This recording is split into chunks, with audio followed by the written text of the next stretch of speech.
ngayon, narito ang tampok na kasaysayan ng buhay ni Carlos. Kailan naging kasalanan ang umibig? Dito sa ating dulang, mga ginintoang kasaysayan.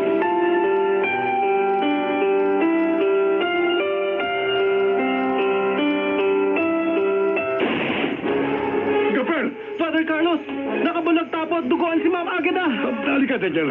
Tulungan mo ko. Ayan siya! Huwag kayong makialam. Gabriel! Bitiwan mong hawak mong baril. Huwag kang lalapit.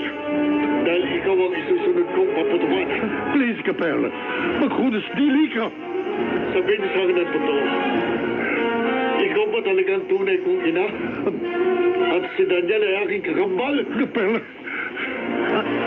Ano sinasabi mo, Sir Gabriel? Ano? Sabihin mo! Totoo bang sinabi sa akin ni Tita Agida? May dumarating na mga security guards. Ano? Ano gagawin ko? Halika dito! Huwag kayo kikilos! Hanggang dyan lang kayo! Sir Gabriel, nagdiwan na po ninyo ang hawak ninyong baril. Saka po, Sir Gabriel, bakawalan mo na po si Father Carlos. Kayo mga agad! Ang mga baril yung inyong bitiwan! Sige na! Sundin ninyo ang sinabi ni Gabriel. Pero, sir, Sige na, ano ba? Bitiwan ninyo mga baril ninyo. At dalhin nyo sa ospital si Tita Agida.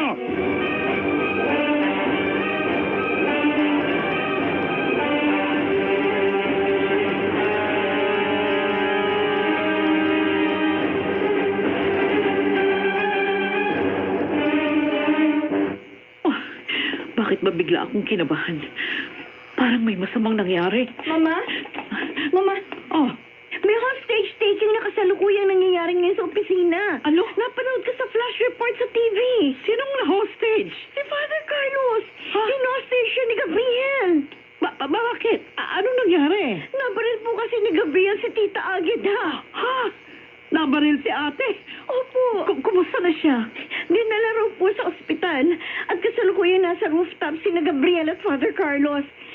And nagde-demand ng helicopter. Oo. Meron ng helipad dun sa opisina, dun sa taas. Pero teka muna, ano ba talagang nangyari? Yun lang po ang narinig ko. Nabaril ni Gabriel si Tita Agida at hinostage niya si Father Carlos. At ang pinakahuling detalye ay may mga pinakalat na sniper sa iba't ibang building na nakapaligid sa opisina. Ibig mo sabihin, papatayin nila si Gabriel. Hindi naman po siguro. Last resort na lang po nila yun. Diyos ko naman, bakit ba sunod-sunod itong nangyayaring trahedya?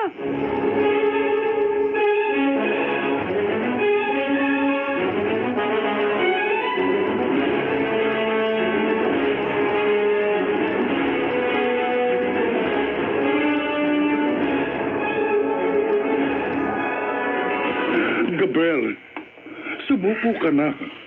Pakawalan mo na ako. Hindi ako susuko. At lalong hindi ako magpapahuli ng buhay. Lalo mo lamang pinalalala ang sitwasyon. Ikaw, Kuya Carlos, ikaw ang dahilan ng lahat ng ito. Kayo di pa pa. Ang tagal niyo akong ginago. Dahil pinaniwala niyo akong sa isang malaking kasinungalingan. Pasensya na, anak.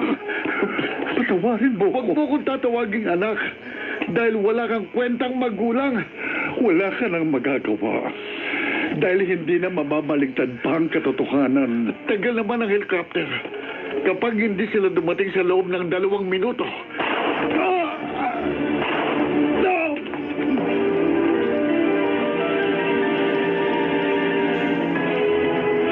Balikan natin ang kasaysayan ni Carlos. Kailan naging kasalanan ang umibig? Dito sa ating dulang, mga ginintoang kasaysayan.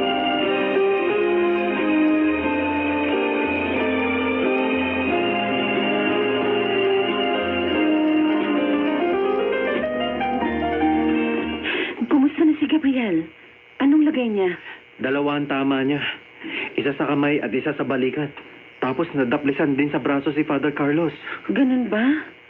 Ano ng kondisyon nila ngayon? Okay na sila. Pareho na silang ligtas sa peligro. Ay, salamat sa Diyos. Si Ma'am Agida. Yun. Medyo critical ang lagay ni Ma'am Ageda. Dahil sa dibdib ang tama niya. Ha? Pero wala naman daw nahagip na vital organ. Kaya malaki rin ang chance na makasurvive siya. Eh, ikaw, kumusta ka naman? Hindi ka ba na-trauma sa yung mga nasaksihan? Hindi yun ang nakakatrauma, Ate Sol. Kundi ang katotohanan natuklasan ko. Anong katotohanan? Hindi talaga ako makapaniwala. Kaya pala ganun na lang pagmamalasakit sa akin ni Father Carlos ay dahil... Ay dahil? Ano, Daniel? Sabihin mo. Ano bang tinutukoy mong katotohanan?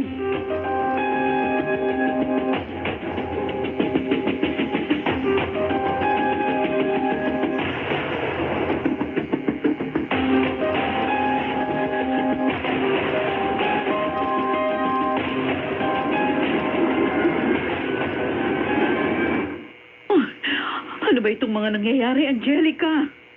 Halos nasa ospital na silang lahat. Si Arnaldo, si ate, si Gabriel, at si Father Carlos. Oo nga, Mama. Bakit nga ba nagkakasunod-sunod ang mga pangyayaring ito? Oh, sana naman makaligtas silang lahat sa kapahamakan. Wala naman tayo ibang magagawa, kundi ang manalangin. Tama. Manalangin na lang tayo. Para kumuha ng ilang gamit. Babantayan ko po kayo hanggang tuluyan po kayo makarecover. Walang anuman ito, Daniel. Dadaplisan lang ako ng bala dito sa kaliwang braso. Kahit naman po ako noon, sa braso lang din po ang tama ko. At kayo ang nagbantay sa akin sa ospital. Kaya sa pagkakataong ito, ay kayo naman po ang aking alagaan at babantayan. Paano si Gabriel? Siyempre, bibisitahin ko rin po siya. Sa kabilang silid lang po siya nakakonfine eh. Hindi ka pa nagagalit sa akin? Bakit naman po ako magagalit sa inyo? Kasi, hindi ko kasi agad sinabi sa iyo ang buong katotohanan. Hindi po yun sapat na dahilan para magdamdam ako. Sa katunayan, natutuwa po ako. Dahil nagkatotoo, matagal ko nang inaasap. Hindi po pala ako ulilang lubos. Dahil meron akong tunay na magulang. Ako rin, Daniel. Natutuwa ako dahil hindi ko na kailangang ilihim ang tunay nating relasyon. Pero nalulungkot din ako. Dahil hindi yun matanggap ni Gabriel. At labis siyang nagdaramdam sa akin. Huwag na po kayong mag-alala. Lilipas din po ang hinanakit niya. Sana nga, Daniel. Sana'y matanggap ako ni Gabriel. Katulad ng pagtanggap mo sa akin.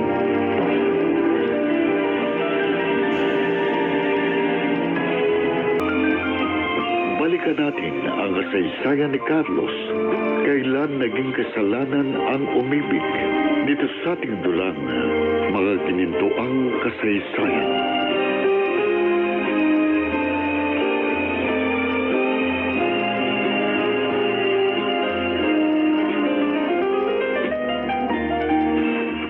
Kamusta ka na, Utol? Okay ka lang ba? Huwag mo akong tawaging utol. Dahil hindi tayo magkapatid. Si Arnaldo Montenegro pa rin ang kinikilalang magulang. At hindi ang sinungaling mong ina. Okay lang. Naintindihan naman kita. Huwag mo sabihin yan. Paano mo ko maiintindihan? Kayong wala ka sa aking katayuan. Parehong katayuan natin. Dahil kambal tayo. Huwag mo nang igiit sa akin ang bagay na yan. Dahil hindi ko yung matatanggap. Magkaiba tayo ng sitwasyon. Dahil hindi ka nabuhay sa kasinungalingan. Matagal akong kinago ni Napapat, Kuya Carlos. Dahil pinapaniwala nila ako sa balat kayong katotohanan. Hindi na ako makikipagtalo sa'yo. Basta, ito ang lagi mong tatandaan. Mahal kita, Gabriel. At tanggap ko ang pagiging magkapatid natin. Bahala ka. Pero ibahin mo ko. Dahil kahit kailan, hindi ko matatanggap. Mabuti na lang nakasurvive ka. How I wish na sana Pinatay na lang ako ng mga sniper na yun. Bakit ba ganyan ka kung magsalita? Desperado na ako, Blake. Parang gusto ko nang mamatay. Pare naman, ano bang problema mo? Natatandaan mo ba yung sinabi ko sa'yo? Natuklasan kong sekreto ni Papa at Kuya Carlos. Iyon ba yung pagiging hermaphrodite ng kuya mo? At ang pagiging mag-ama nila ni Daniel Esplana? Mas masaklap pa ang karugtong ng katotohanan yun. Ano yun? Hindi mag-ama sina Daniel at Kuya Carlos. Mag-ina sila. Ganun ba? O ano namang big deal dun? Paano mo nasabing masaklap yun? Dahil magkakambal kami ni Daniel. Ha? Si Rafael Esplana ang tunay naming ama.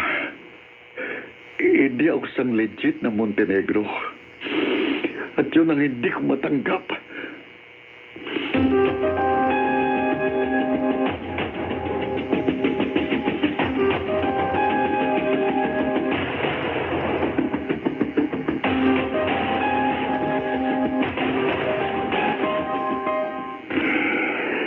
Salamat, Papa.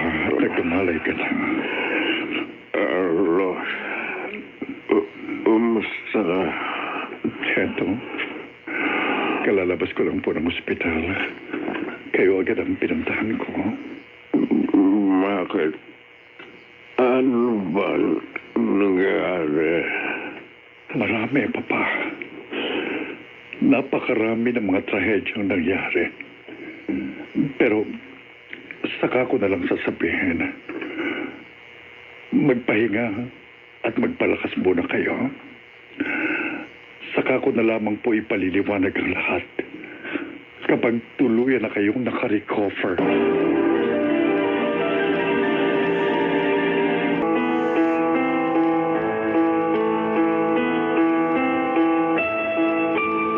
Kailan nga ba matatanggap ni Gabriel ang masaklap na katotohanan?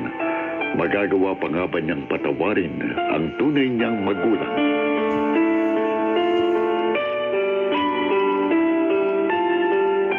Mga nagsiganap, Chiquit Amor, Lionel Benjamin,